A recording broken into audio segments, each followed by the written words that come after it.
Hello, and welcome to this week's podcast episode. I am your host, Rosie. Let's get into it. Today, I felt like talking about the art and power of letting go. And I don't say this in the spiritual bypassing terms of like, if it's not for you, just like let it go. Kind of, but kind of really. Because here's where I'm at, okay? So I finally deleted Instagram and Facebook, which I've felt for years. Like ever since my husband passed, I've just felt like it's too public of a space for me to truly share what's actually going on. And if you've been here before or you know a little bit about me, I have a huge stellium in the sixth house whole sign, but in my progress chart, it has shifted into the fifth house, and that's all about being authentic. And it's also ruled by Scorpio, which is a really dark and sexy sign, but also kind of taboo. So for me, I've just found that my own creativity, my own sharing, my own expression was stunted by the restraining container of Instagram and Facebook. And miracles have happened this week. Let me tell you, I've had so many wonderful people come into my life that came in through a random text, came in through in-person meetups, came in through a random email I wasn't supposed to see, but I saw it anyways. And this is all to say that I've said it before in my like other writing and like notes here. I'm pretty quippy in notes. I feel like I'm pretty fierce in notes here. I've just been realizing that I've been allowing myself and my energy to be providing life support for things that need to be let go. And for me, the representation of what Instagram and Facebook held was I was trying to impress people from my past. I was trying to impress people from high school, which literally I feel like everyone has. By the way, I feel like everyone has that. And I think it's just this like village dynamic of like you want to like go out into the world and like make something yourself and like prove it to people. But I've just decided to let that go. I'm like, if people come back into my life, I'm super happy. I'm super happy about it. And I also trust that because if you've been keeping up with me from this summer, I've started kind of just surrendering to life, being like, I don't know. I don't know what's best for me. I've tried to logic my way into all these like nooks and crannies of how to make my life better. And honestly, I'm pretty stressed out. Like maybe there's an easier, more enjoyable way. And so I've kind of just started surrendering while also taking responsibility for the things I know I've not been showing up for. Like I started this Muse Memoirs podcast slash expression container space for all of my like grief slash joy slash life. And I was like, honey, you're not posting weekly. Like you're not seeing the growth because you're not posting weekly. And it's not to give power to an algorithm, but I just wasn't being consistent with myself. And that's a hard pill to swallow for most people. And I think honestly, that's probably why more people don't change is they're just not afraid to, like they're afraid to admit that they've done something wrong. Kind of an aside story, but my daughter Ivy, she'll get really upset when she does something wrong.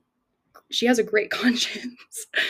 And she'll say, oh no, it's all my fault, when she like totally didn't listen. Like it was like legit her fault.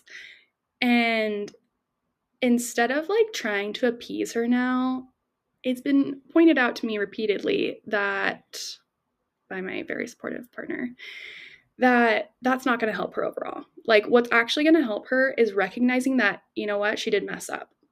And she has an opportunity to do something different the next time. And it doesn't mean she's a bad person or she did something like wrong. Like maybe she like messed up, but it's okay. And so, like many things in my life, I see a lot of myself reflected in my child. And I'm taking notes. I'm taking notes and doing something about it. So, yeah, I messed up with myself. I let too much input in. I was scrolling social media all the time to dissociate, which is completely fine when you're trying to survive life. Like, if you need to scroll TikTok to get through the day, by all means, please do it. Please do it. But it was just getting to the point where I was like, I know this isn't healthy for me. Why would I continue hurting myself and subjecting myself to this kind of energy? It's just a self-love thing. So as I deleted Instagram and Facebook, actually, let me back up. I actually found this really good writer on here. I'm going to find her. She writes about divine goddesses and like the dark goddesses too. And with all that Scorpio energy, yeah, I'm like light and love, haha, happy Libra in the 5th whole sign. But in my development, I am stepping into my, I don't want to say dark power because I truly like create for like love and light, but I have a dark side to me, okay? I've been through some shit, okay? So I need to let that breathe as well because that's also just as authentic as my light and love parts. So, yeah, I was just like, I know this isn't it for me, and came across this writer, and she was talking about Sekhmet. She's an ancient Egyptian goddess. Ra called her in to kind of like undo all of the like horrible things that had happened, and instead, she killed off more. She was like, you've like messed up here, you've messed up here, you've messed up here, kill, kill. And I'm not talking about like actual, well, she actually killed. But okay, I'm getting ahead of myself. I'm getting really excited. I love talking about goddesses, by the way. I offer goddess card readings. It's like kind of my thing. I have like these beautiful, I'll show you the ladies. These are the ladies. Okay. And I do like goddess card readings with them. And I've gotten Sekhmet before, and she just kind of feels like pretty intense. But this time around, I was like, okay, I'm going to subscribe to this writer because her work's amazing. And also, I need to get real with myself on like what I need to clear out for the rest of this year in order to like really hit the ground running in the year of the horse. If that is all new to you, like I talk about a lot, people talk about it here on a lot. But essentially, this year has been shedding a lot of the identities that I've held on to keep me safe and keep me belonging to places that I don't even belong. Most of my life, I blended in so people would like me. How horrible is that? Like how sad is that? You know, like to think I had to hide parts of myself to feel like I could belong. That's so sad because that kept me from finding my real people that I could belong with. So, if you're listening and feel like you don't have people in your life, maybe get more clear on who you are and stop compromising on who that is. Start showing up as that person. Don't wait. I've also been seeing a lot of crows, like so many crows, crazy amount of crows. And crows relate to Hecate, and she is also a really dark goddess that's a little misunderstood. And I've just been seeing crows, and I've been talking to like my friend Nicole about it, and she's like, oh, I'm so excited for you. Hecate like rules Crossroads. I've been in this other group my friend Amanda does. It's the sisterhood path, the spiral path sisterhood. She's lovely. I'm going to post all this below.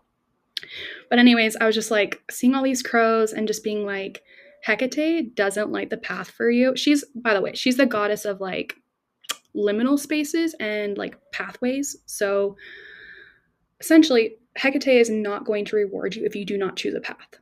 If you do not start walking the path that you want to walk down, that your soul is craving, that like will keep you literally up at night. If you follow me, you know I've kind of been an insomniac this year, just because my soul has been like, no, girl, you know you're made for more. Why are you settling for less?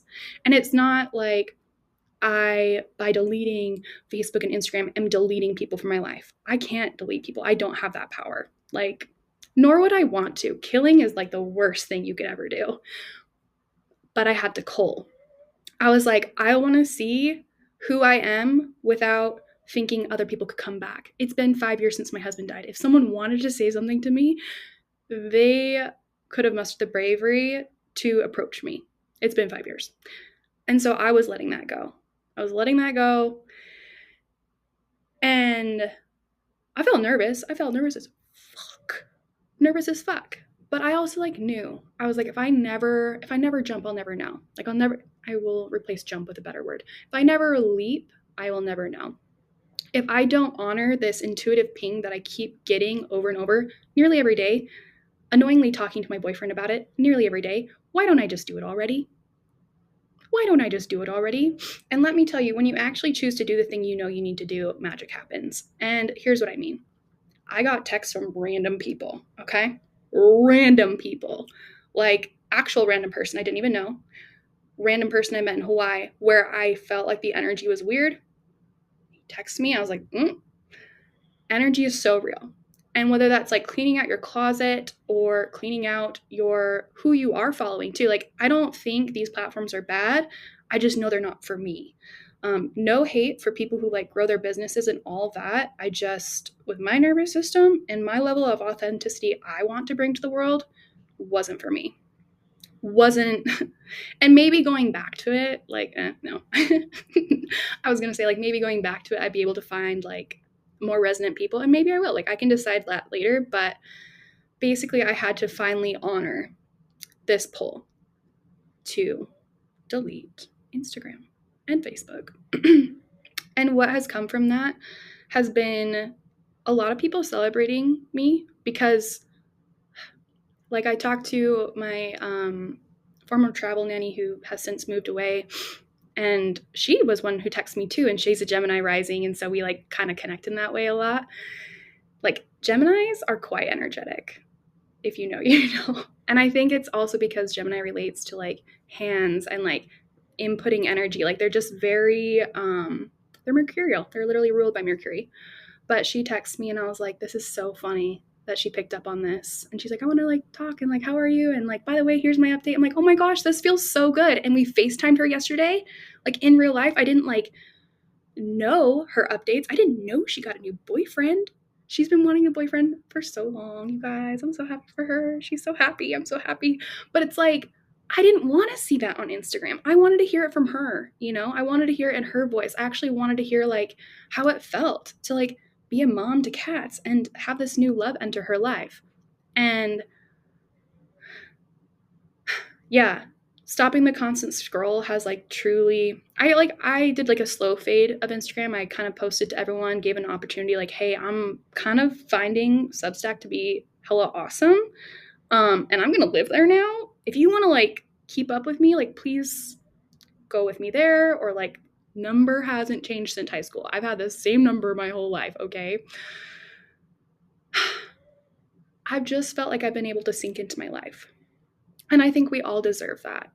And whether it's social media or something else, I think you already know what you need to cull. And I think I'm releasing this episode now just because there's like 2 weeks left of the year. Literally 2 weeks, even like less. I'm like looking at my astrology calendar. So we have time. We have hopefully given ourselves slow moments throughout this holiday season. Hopefully you do have some time off work, or after the busyness leading up to Christmas, you have some time to like sink into what you want 2026 to feel like for you. And for me, I just wanted to feel more real. I want to feel more authentic. I want to be able to be myself, because like if I don't, yeah, I'm not going to cry because I did my makeup all cute, but like if I don't allow me to be myself, like I'm just doing the worst disservice to myself in the world. And I think you are too. If you know there are changes that you need to make and you aren't making them, like if you are stuck in people pleasing tendencies, like maybe the gateway drug to get out of that would be like, wow, the better I treat myself, the better I can treat other people. Or like by honoring myself, I know I can honor others. Or like by honoring myself, I allow others to honor themselves too, whatever that looks like. Because we really are just walking ourselves home, not ourselves. We're walking each other home. Whether you have religious beliefs in God or the universe, like you don't believe in anything, like we're in this together, you know? And don't do yourself a disservice of not being who you truly are just to blend in, just to feel comfortable, just to fit in. That's just never going to work out for you. But yeah, I was going to say more to that, but I think that's kind of done. Yeah, it feels really good to speak on this. It feels really good to just kind of like express the things that have come through. Like I have this like really exciting thing I don't even want to talk about because it's not like tangible yet. But I've just been getting like, I've been waking up, well, you could say anxious, but I've been waking up purely excited. I've been waking up with a lot of energy, and like a lot. I'm like, I'm excited, you guys. Like, also, if you know me, like I'm excited for the first time in 5 years. Like this new year, I was saying to Aaron, my boyfriend, I was like, I truly don't feel like I've been excited for a new year in over 5 years. Yeah. So that's exciting. And I want you to feel the same. I want everyone to feel as good as I feel right now because everyone deserves that. Other resources, by the way, that really help me, meditation kind of sometimes is just too slow and like too mental. And I've needed to tap into my body, the somatics to process just because trauma girlies and guys will understand if you've been through things. Sometimes stillness can feel a little threatening. But tapping with Brad Yates on YouTube. I don't really listen to many people's voices before my own in the morning, like when I do morning pages, but I will listen to Brad because he has just the best energy. And if you don't know anything about tapping, it's emotional freedom technique. It's just basically like clearing out all the blocks that you have against yourself so that you don't have to like be miserable and suffer. Also, this may be like a little sneak, but why do you like to suffer so much? Do you like being a martyr? Do you want to experience joy? Joy is scary. Joy is so scary. I get it. But like every day when I wake up in a panic and then decide for joy instead, by the end of the day in my little 5-minute journal, I'm like, I'm so glad I decided to like choose joy instead of let the fear win. I even like wrote this like long post a while ago on letting the fear win, not letting the fear win. But anyways, that's kind of all I had to share today. I just feel like a lot of you might need to hear that. And I feel like a lot of people will just naturally feel that way around this time. And I hope this just serves to inspire your creations in this coming year. Like, let yourself create from joy, let yourself create from authenticity, let yourself be raw, let yourself be vulnerable, let yourself be real with yourself. If you want one more practice, I have been returning to morning pages. It's like a term used by The Artist's Way by, I think, Julia Cameron. Yes, Julia Cameron, The Artist's Way. I haven't read the whole book. I just kind of took what I liked and stopped reading it because morning pages for me, I'm writing a page on my computer. I'm writing on my computer now. It's hilarious. I used to like write notes. Like I have so many notebooks. But just getting to know yourself and like hearing your life told through your own voice and your own lens will like never steer you wrong. And you can like go back and see what you've written and be like, oh wow, like I see patterns in myself. And once you see those, it's kind of hard to ignore. And it's kind of hard to like blame other people for the things that you allow and the things that you're letting slide, or like the things that you keep noticing, like you will address them because you notice them. But anyways, I'm sending with this with a lot of love. I would love if you could like cross your fingers and like put your hand over your heart for me for this like opportunity I have coming up. It feels really exciting. It feels really aligned. And I'm trusting that if it's meant for me, it'll just happen because what's the best for me is the best for everything. But I would just love a little kiss as I prepare to submit something exciting. But with that, I'm sending you love and I wish you well.